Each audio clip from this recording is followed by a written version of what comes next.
ఒక spoon, గరిటెన్నర oil, gas అంటించాను. గరిటెన్నర oil అంతే. తోటకూర కాళ్ళలో మీరు గమ్మున ఎక్కువగా తెలియదు కదా ఎలా వండుకోవాలో. కాళ్ళలో తోటకూర ఎప్పుడు పెట్టేసాను, తీద్దాం అనుకున్నాను, మర్చిపోయాను. కాళ్ళు ఉడకబెట్టి గిల్లి ఉడకబెట్టాను. నీళ్ళు వాటర్ తీసేసి వేరే ప్లేట్లో తీసుకున్నాను.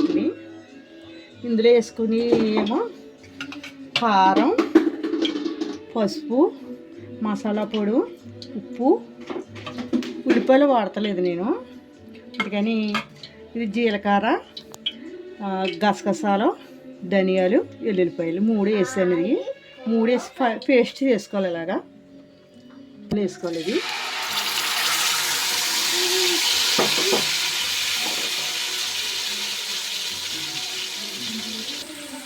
ఇలా కలుపుకోవాలి. ఇది వేగాలి. ఇది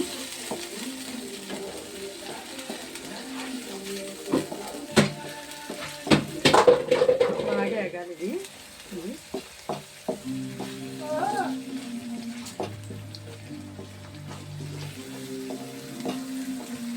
మనం వాసన పెట్టాను.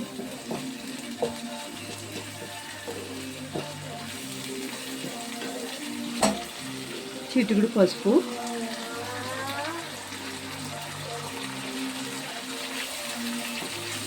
కారము, స్పూన్ కారం,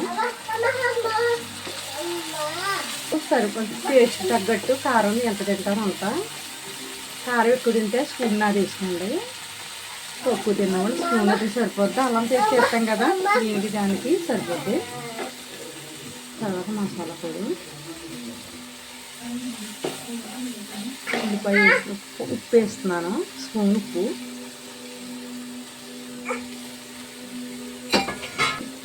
ఎగిపోయి ఇందులోనే తోటకూర కాళ్ళు అన్నాం కదా, అవి వేస్తానండి ఇందులోని.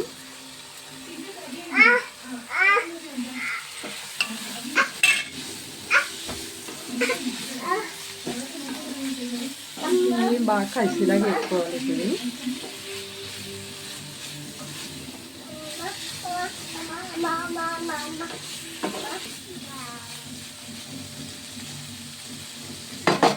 చీరం మూత పెట్టుకుందాం.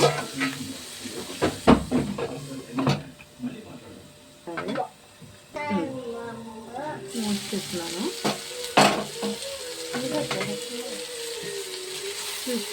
తీసాను. ఇందులో కొద్దిగా వాటర్ వేసుకోవాలి, ఎద్దు అయిపోదు. అంటే ముక్కలు ఉడకబెట్టేస్తాం కదా, ఎక్కువగా నీళ్ళు వేసుకున్నాం అనుకో ముక్కకి వేసిన అయిపోద్ది, బాగుంటుంది. గరిటె కూర వేసుకుంటే అన్నం అంతా తినచ్చు. కానీ ఆట మాసం కూరలాగా ఉంటుంది. ఇది మీకు తెలియదు కదా ఎలా వండుకోవాలో, ఎప్పుడు వండి ఉండరు ఇలాంటివి. వేడి చేసుకోకూడదు. తోటకూర వంటి కాళ్ళే తెచ్చుకోవాలి, పలుసుకున్నాయి తెచ్చుకోవాలి. సన్నగా ఉన్నాయి, సన్నంగా తెచ్చుకుంటే బాగోదు. దళసరుకుంటే బాగుంటుంది, లాగా ఉంటుంది. అది కూర ఏం లేనప్పుడు ఇలాగ కాళ్ళలో తోటకూర వండేసుకుని, గమ్ముని చాలా మంది తోటకూర పాడేసుకుంటారు కాళ్ళలో. అలా పాడేసుకోకుండా ఇలాగా వండుకోవచ్చు. కూర ఏం లేనప్పుడు గమ్ముని క్యారేజీలో కూడా వేసుకోవచ్చు, బాక్స్లో పట్టుకెళ్ళచ్చు, బాగుంటుంది.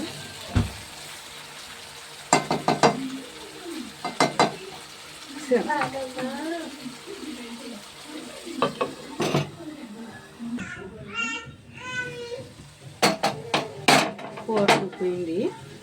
ఇలా దగ్గరికి ఉడకాలి, ఇలా బాగుంటుంది. ఇలా ఉడికేది గ్యాస్ కట్టేస్తున్నాను. అవుతాయి నేను స్పూన్తోటి. మా ఇంట్లో ఇవాళ శనివారం మా అబ్బాయికి, అందుకని తోటకూర టమాటా పప్పు వండాను. ఉల్లిపాయలు గట్ట వేయలేదు. ఇది మా ఇంట్లో ధనియాలు వేసుకుని వండుకుంటాం మేము. ఇదైతే ఇదిగండి కూర. తర్వాత పప్పు వండేయండి, పప్పు టమాటాని. అన్నం అండి మా ఇంట్లో 3 ఇప్పుడు ఇందులోకి రెండే కూరలు ఇందులోకి. కానీ ఇందులో బాగుంటుందండి, పప్పులోకి కూడా బాగుంటుంది, క్యారెట్ పట్టుకెళ్ళినా బాగుంటుంది. అర్జెంటుగా కోడిగుడ్డు గట్టా నీసి తినలేనప్పుడు ఇది వండుకుంటే బాగుంటుంది. ఇలాగా వారం పూట తినొచ్చు. లైక్ చేయండి.